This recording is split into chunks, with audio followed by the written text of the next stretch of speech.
Hey guys, and welcome back to a Screenwriter's Secret Diary podcast where we talk about everything screenwriting, filmmaking, being an artist, being genuine, finding the next genuine artistic expression, and everything else in between. Today we're talking about something that's close to my heart. I'm really excited about it because I wish people talked more about these things. So we're diving into 5 things that every filmmaker or every aspiring filmmaker or artist who works in collaborative environments needs to know. These are 5 common mistakes that you should definitely avoid if you want to become successful, if you want to be known. These mistakes can really make or break a project. Also, they can make or break a filmmaker. So listen up, listen very closely. This is gonna be quick, but I'm gonna expose it all. If you're new here, real quick, my name is Seda. I've been a screenwriter in Los Angeles for over 6 years. I did my MFA in screenwriting. I've been a producer, I've been a director, I've sold a web series, an audio drama show. I'm working with clients, mostly indie filmmaker clients, but these clients that I work for have been producers on big projects, but they do their own thing on the side, and that's what I get hired for, which is so amazing. This is something I've always dreamed of, and I use this podcast, the Screenwriter's Secret Diary podcast, to talk about everything openly. Be honest with you. I don't sugarcoat things. I say things as it is. I don't tell you guys that breaking in Hollywood is the ultimate goal, as every other podcast literally does. And there are also guest episodes coming soon. Oh my god, next week you're gonna be seeing actress Clara Navarro talking about grounding yourself in chaos. Such an amazing episode. I cannot wait for you guys to see it. And the next week after that, we are having Valerie Astra, who is an amazing indie screenwriter and filmmaker who broke into Hollywood, worked with big names, but then she was like, this is not for me. And then she's now thriving in the indie world, and she shares a lot about her experience. It's very valuable. Make sure to subscribe so you don't miss those episodes. Now let's dive into this. Mistake number 1, not treating your crew right. So this is one of the biggest mistakes that I see in the industry, but it really breaks you, like breaks your entire name. Your name gets dirty. That's what I will say. People attach bad meaning with your name once you treat a crew badly.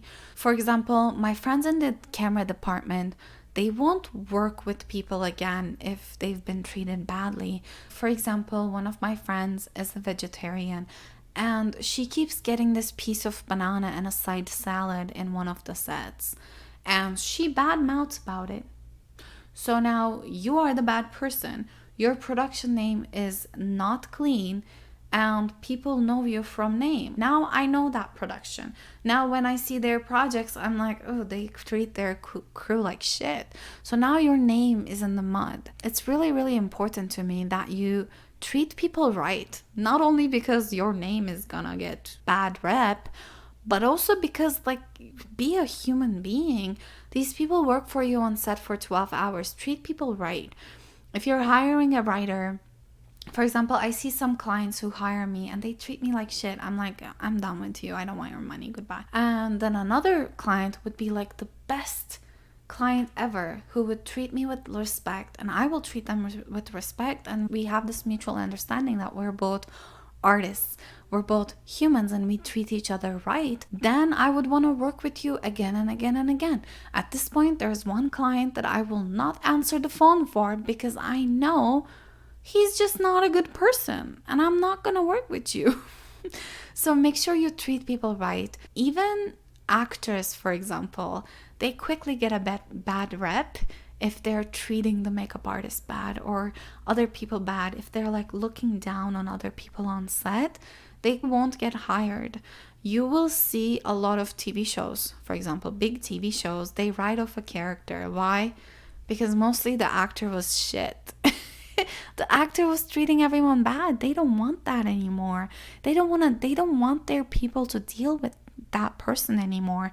So Just treat people right if you want to become someone as an artist. Start being genuine. Start really getting into the root of why you would want to treat anyone bad. I think it's really important to empathize with people. Develop some empathy, which is something I said to someone. I literally told them, hey, can you develop some empathy for yourself and then reach back out to me? I literally said that because, damn, get some grip, get a hold of yourself. Would you want to work 12 hours for a low paid set that just gives you a banana for lunch? No, you probably don't want to work with them. So don't treat people that way. It should be very simple. Let's get to the basics of how to treat your crew right. Make sure you're feeding them. Make sure you have water and drinks on set. Sometimes I would ask people genuinely, like head of departments or people I care about in the crew. I care about everyone, but sometimes some of them you care a bit more because you're kind of maybe paying them lower than their rate and you're very stressed about it because like your budget won't let you. So I asked them, hey, what do you want to drink? Even with the guest podcast episodes that you guys will see, the guests are coming in for 1 to 3 hours out of their day. That makes me cautious. That makes me feel responsible for them. So I asked them, hey, what's your favorite drink? Do you want to drink something? The actress wanted like matcha chagachino type of drink with oat milk. I got it. The indie filmmaker, she didn't want anything, but I learned that she likes liquid death, especially the peach and mango flavors. So I got her one. You know what I mean? It's just like thinking about them. That's like a little gesture that people are gonna remember, like, oh wow, she thought about me. Even having protein bars on set, making sure people can eat something for like a quick break, or like apples or bananas. These are important. People will know that you think about them. Also, water. Never run out of water. Like, what are you doing if you're running out of water? Have extra water on set and make sure that you give them enough breaks. Enough breaks that's not gonna break you or break your shot list, but enough breaks to kind of like let them breathe a little bit. If you see someone struggling on set, just go to them and be like, hey, do you need something? Can I be of help? Can I get you water? So treat them with respect, consider everyone's feelings, and make sure to also appreciate people. Wow, you did a good job. Saying that will go a long way. Mistake number 2 is thinking you'll fix it in post. If you're a filmmaker, and if you've ever been on set, you heard people say, we'll fix it in post, which means we'll fix it in editing. We'll fix it in post-production. That's a no. Unless you're an editor, unless you're a great VFX artist yourself, fixing it in post will cost you at least $10,000. Especially if you're hiring a good editor. My boyfriend is an editor. When he says we'll fix it in post, I'm like, yes, we will. I know we will, because you're going to fix it on post. And I know you're going to do it because he does a great job. Like, so many things in my films have been fixed by him. But if you're thinking of hiring an editor, and then if you think they're going to fix it in post, that's going to cost money. Are you rich? Do you have budget for it? Think about these things. Make sure to get it right on set. Stop depending on editing all the time. That's really important and nobody tells you this. Like, stop fixing it in post, my guy. Mistake number 3 is not having a proper shot list. And by that, I mean, literally, I learned how to make a shot list, and I'm sure you have too if you're a filmmaker. If not, go Google it. Learning how to make a shot list is not that hard. But proper shot list means label your shots as necessary and luxury, especially on indie sets.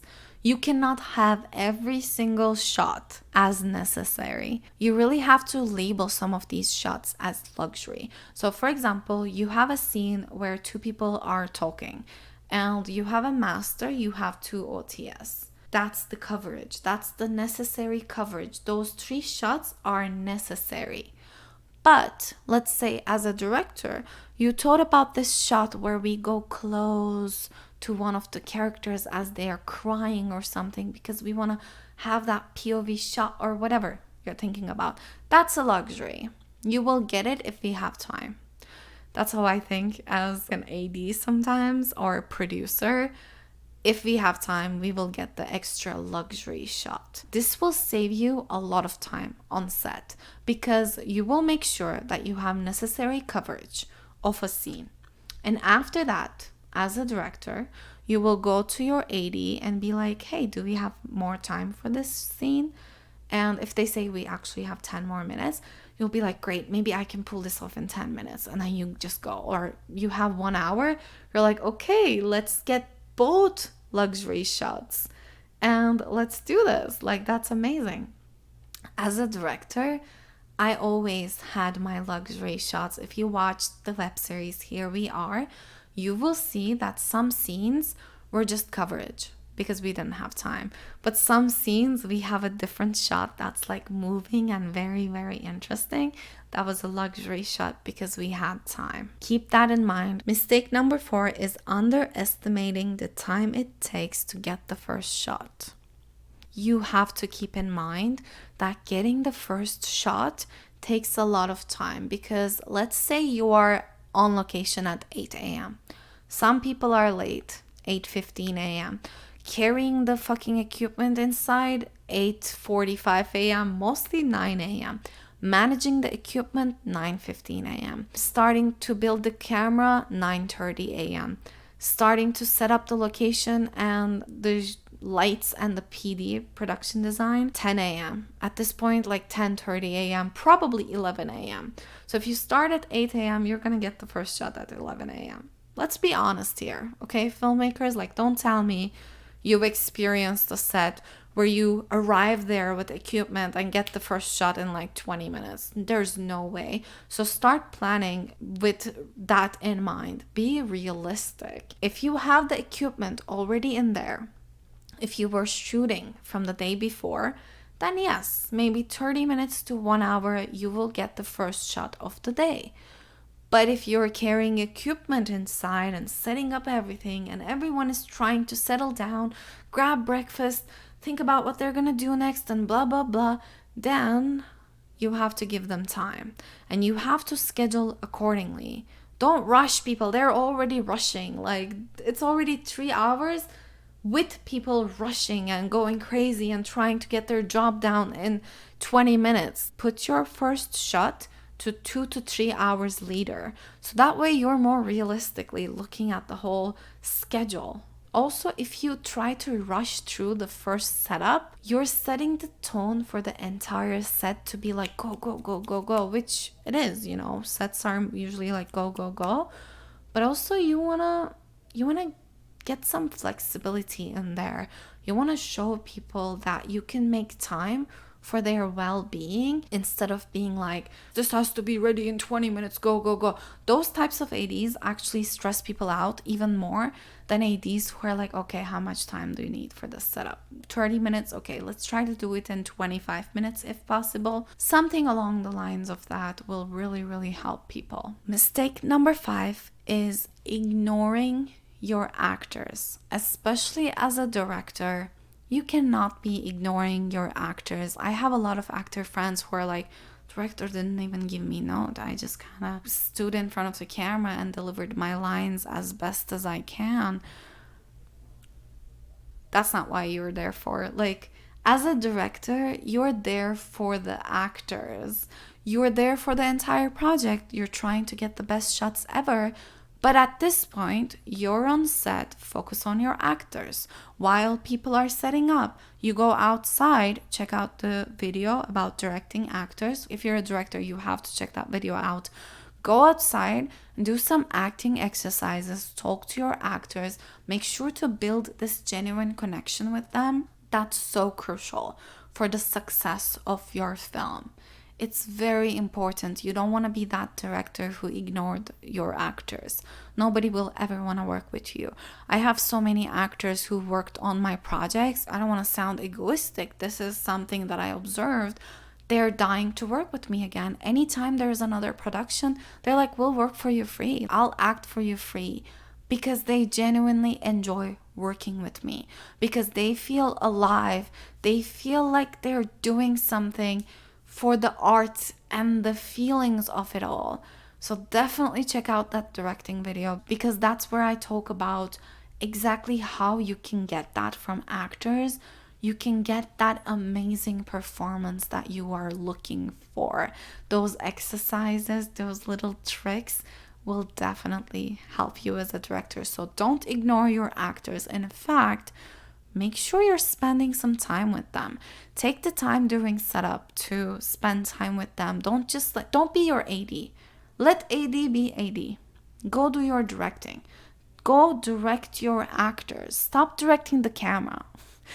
I know you have to direct the camera, but you already have shot list. You probably already talked with your DP. If you didn't, then you have to, okay? You have to do your rehearsals for camera, and you have to let them know what you want. Then on set, it's time to spend time with your actors. And these are the 5 mistakes that you guys should avoid as filmmakers and artists. I hope this was helpful. Please leave me a comment below. Let me know what you're doing. Are you a producer, writer, director, artist, painter? I know like my audience is all around the world. It's not just screenwriters in LA.